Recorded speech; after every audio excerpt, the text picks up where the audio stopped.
Bismillahirrahmanirrahim. Wala musannaf rahimahu ta'ala wa nafa'ana bi ulumil amin. Al-Fatihah. A'udzu billahi minasyaitonir rajim. Bismillahirrahmanirrahim. Alhamdulillahirabbil alamin arrahmanir rahim maliki yaumiddin. Iyyaka na'budu wa iyyaka nasta'in ihdinas siratal mustaqim. Shiratal ladzina an'amta 'alaihim ghairil maghdubi 'alaihim waladdallin. Amin.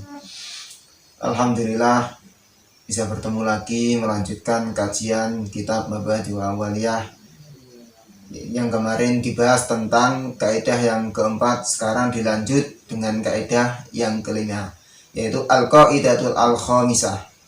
Maksudnya adalah kaidah yang nomor 5, yang bunyinya adalah maqasidul lafzi ala niyatil lafid, yang mana artinya adalah tujuan dari pelafatan itu digantungkan terhadap orang yang melafadzkan.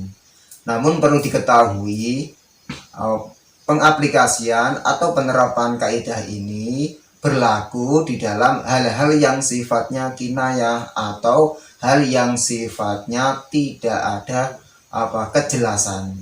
Sehingga karena tidak ada kejelasan tersebut, maksud dari apa yang diucapkan, maksud apa yang dilakukan itu diberikan otoritasnya kepada pelaku, yaitu al-amsilah, yaitu maksudnya adalah penerapan contoh dari kaidah ini. Minha laukana ismu zaujatihi au amatihi tolikon au khuratan.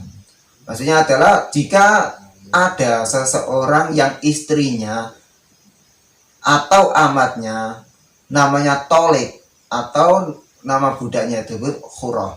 Di sini ketika orang menyebutkan ya tolik atau anti tolik, itu yang dimaksud apakah nama si istri ataukah dia si suami tersebut menjatuhkan talak. Maka apa? Fakola ya toliku, ya khuratu, wahai tolik, wahai khurah. Fa'in qasada bi at-talaqo au itqa hasola.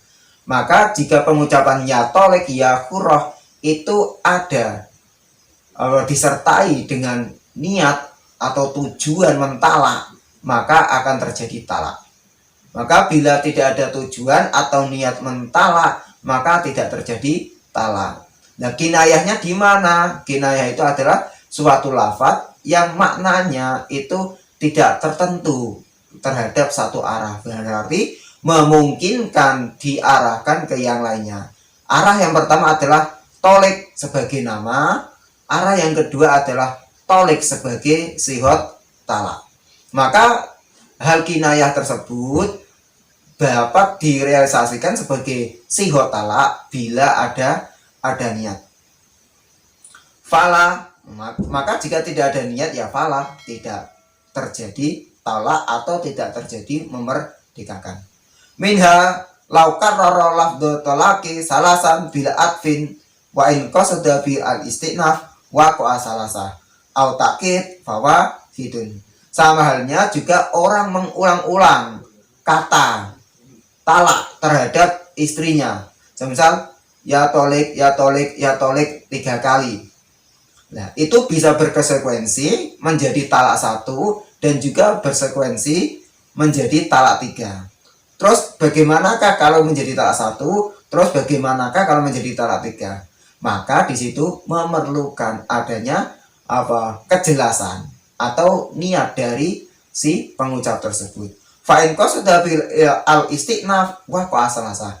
Maka jika pengucapan ya tolik, ya tolik, ya tolik itu diniati sebagai awal semuanya, akan menjadi talak 3. Ya tolik talak 1, ya tolik talak 2, ya tolik talak 3. Nah, di situ akan menjadi talak 3. Namun bila 3 kata tersebut pengulangannya adalah niatnya untuk pentaukitan, maka akan terjadi talak 1. Ya tolik, ya tolik, ya tolik. Nah, diniati sebagai taukid, maka terjadi talak 1. Nah, itu adalah pengucapan dengan mengulang-ulang lafaz. Minha lauqala fi sholati binatmil Qur'an. Dan contohnya di sini juga disebutkan jika seseorang di dalam sholat menadhamkan Quran. dalam artian membaca. Walam yaksud siwahu, dan tidak ditujukan terhadap selain Quran. Fawadihun, maka hukum tersebut jelas. Jelas apa? Jelas itu akan dianggap Quran dan berkonsekuensi apa kesahannya di dalam pembacaan di dalam sholat.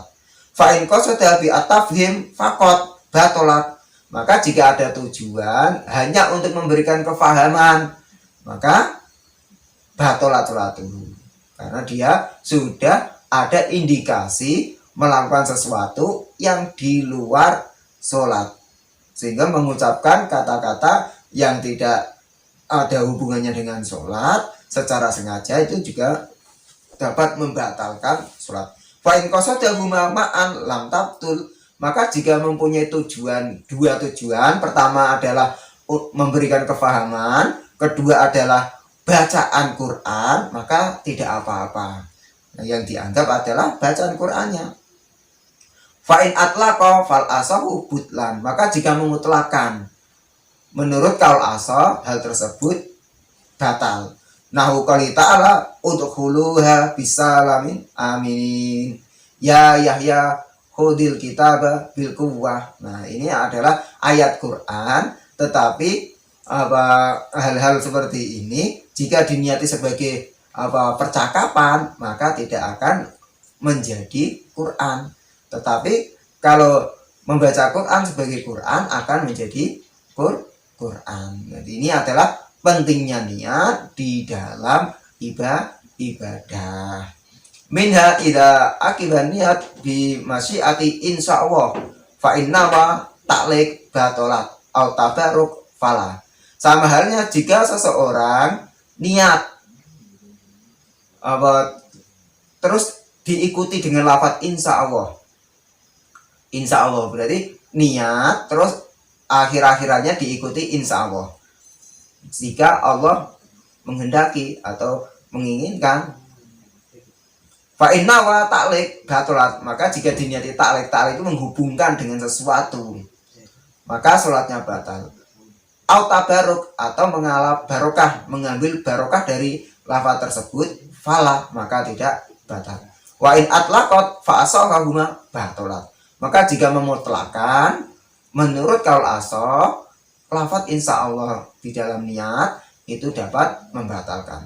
Qala sallallahu alaihi wasallam, idza saka ahadukum fi sholatihi falam yadri asola salasan au arba'an falyatroh as-saka fal yabin alama istaikona.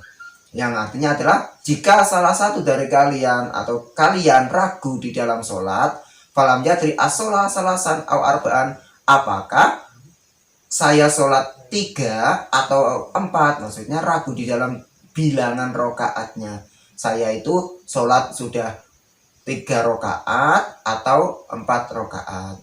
Sebenarnya hal ini, hadis ini menjadi patokan tentang